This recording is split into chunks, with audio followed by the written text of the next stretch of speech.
What if I told you that you're not actually addicted to the drug, you're addicted to relief? And until you understand that, recovery is always going to feel like deprivation instead of freedom. Because most people think that addiction is about the substance, but psychologically, it's about the escape. I know that's what it was for me. It didn't start out that way. It started out fun, 12 years old, thinking I knew what I was doing, smoking, but once my entire identity was built around that, it was no longer about the substance. It was about escape. It was about the lack of coping skills that I had developed, and the only coping skill that I knew was escape. When I first got sober, I thought the hardest part would be not using, but it wasn't. The hardest part was sitting with the emotions that I had spent years and years and years numbing. Anxiety, shame, loneliness, restlessness, and the biggest one is fear. That is the biggest. I don't even know why. What do I have to be afraid of? It's all in my head. I learned through going to counseling that something that I do as an addict is I catastrophize everything in my head. I always make things worse than they ever actually are. So fear was probably the number one emotion or feeling that I ran from. The substance wasn't my real addiction. I was addicted to relief. And addiction was just the vehicle to that. The substance was not what I was actually addicted to. It was relief. And the drug was the delivery system to that relief.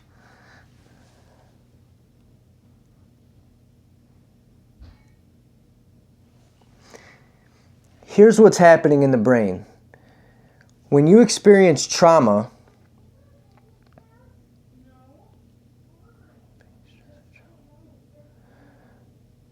when you experience emotional pain, stress, or trauma, your brain goes into, your nervous system goes into survival mode. Substances artificially spike dopamine and suppress cortisol, and this creates relief. Your brain learns this equals safety. Over time, it wires itself around that shortcut. It's not weakness, it's conditioning. But here's the hard truth. If you remove the substance without building new ways to process that pain, your brain will go looking for that relief somewhere else. And that's why people relapse. Because we're all just human beings trying to feel okay. That sounds silly. That's a silly little sentence, but really think about that. Really think about that. I remember when I had this revelation, we were in group having a discussion about people who are addicted to stimulants. I believe that people whose substance of choice is alcohol and people whose substance of choice is stimulants, I believe that they have it the hardest. It's going to be hardest for them to recover because we're just, the alcohol is because it's in every place that you go. Every building you walk into, you're going to find alcohol. But as far as the stimulants go, what it does to your brain when you're using it rewires your neural pathways. It's like taking a dump truck and filling it up with artificial dopamine and then backing it up and dumping it straight into your receptors. And then you take that away and it's nearly impossible to experience joy regularly. And it makes me so sad because we're just human trying to feel okay.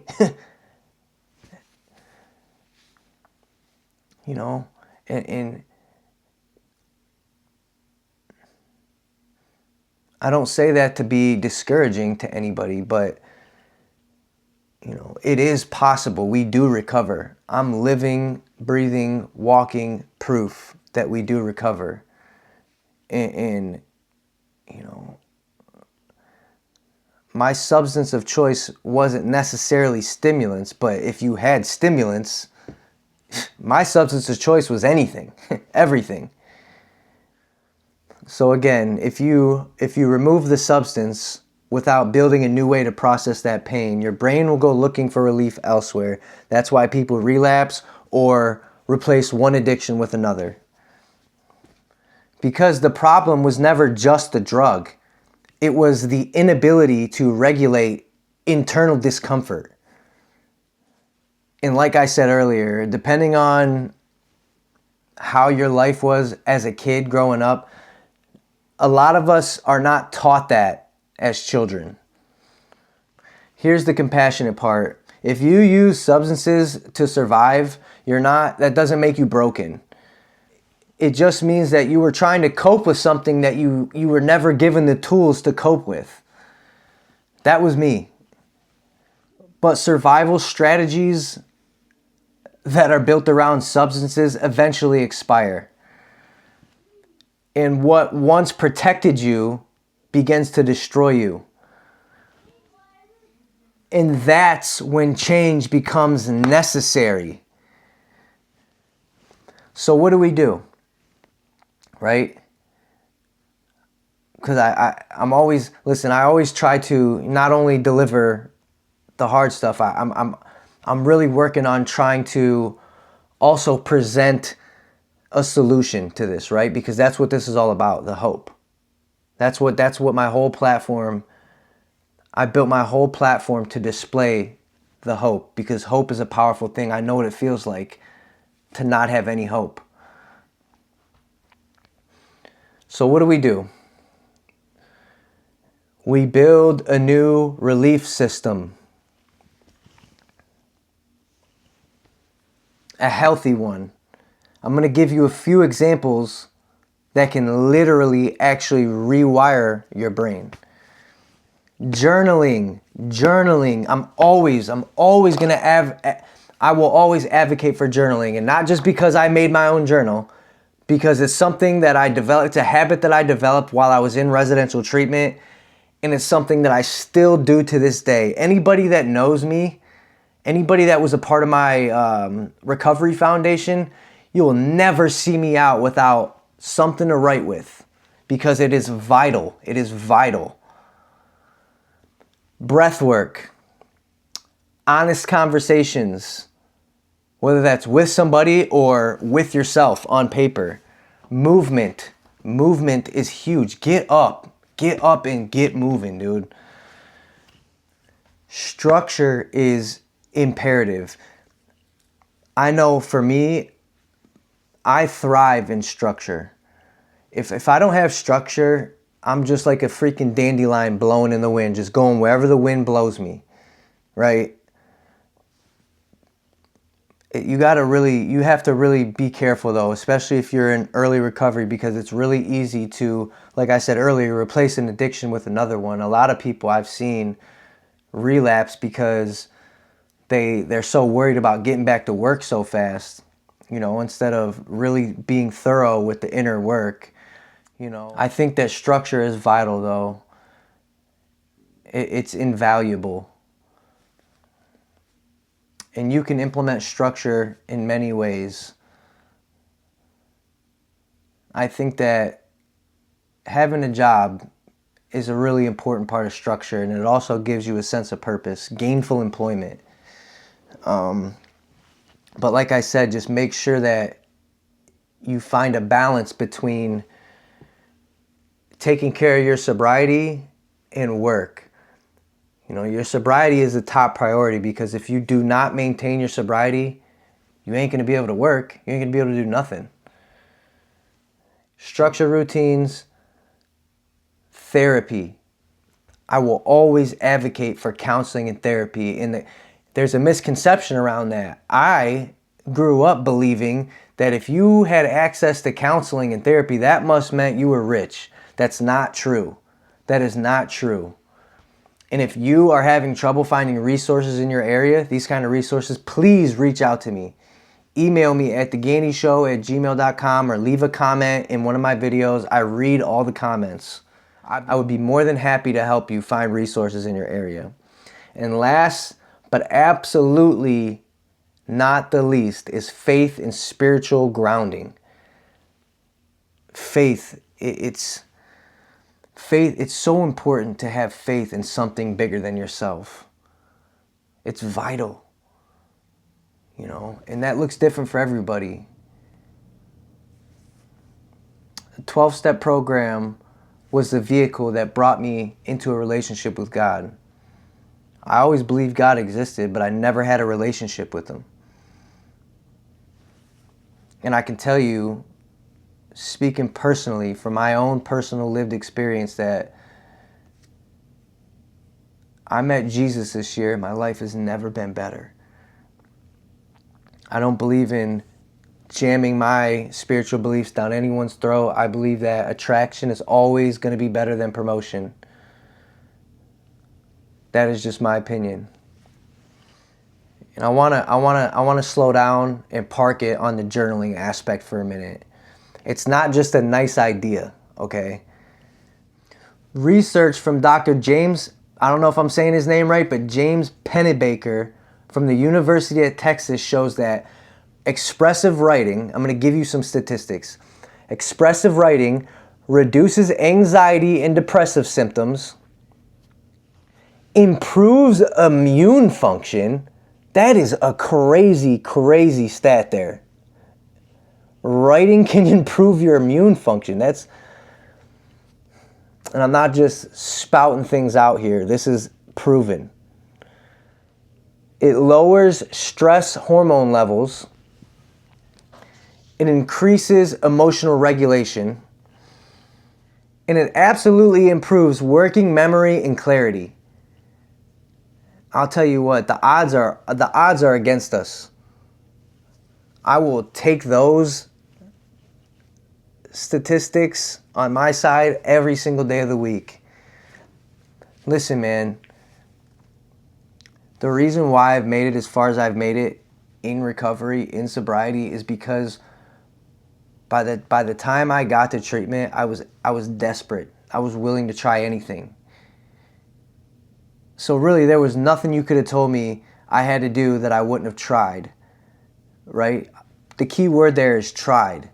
You have to figure out what works for you, because what works for me isn't going to work for everybody else. But you have to figure out what works for you, and you have to have an open mind and an open heart. When you journal honestly, you move emotion from the survival centers of your brain to the reasoning centers of your brain. That is powerful. That is neurological healing. That is why I created this journal. Not as merchandise, but as a tool. Because identity change starts with self-awareness. And self-awareness grows when you slow down long enough to tell the truth on paper. If you are serious about recovery, rebuilding your identity, and learning how to process instead of numb, the journal link is in my bio. Use it as a weapon for growth. And I don't care if you don't want to buy my journal. Please, please, just put a pen to paper. Put a pen on a piece of paper. I don't care if you're just writing one sentence. One sentence, put a date on it, because you're going to be able to use it as a reference point. When you're going through hard times, long into your recovery journey, because you are going to be successful in your sobriety journey, you're going to be able to go back and look at these times and say, look how far I've come. That right there can pull you out of a funk. Okay? If you want to help support what I'm doing, if you want to help support and help me grow this channel, the link for the journal is in my bio. I want to speak to the people who are watching this that are still overcome with shame. You were never a bad person. You were simply addicted to relief. There's a difference, okay? But relief without growth is going to keep you stuck. Relief with growth builds resilience, and resilience is the foundation of freedom. If this episode connected with you, I want you to engage. Write in the comments, what was I really trying to escape? That question alone could save somebody's life.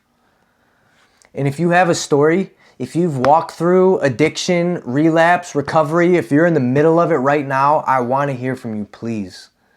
Please email me at thegandeeshow@gmail.com. I would be honored to share your story. You never know. Listen, our testimonies is what saves people's lives.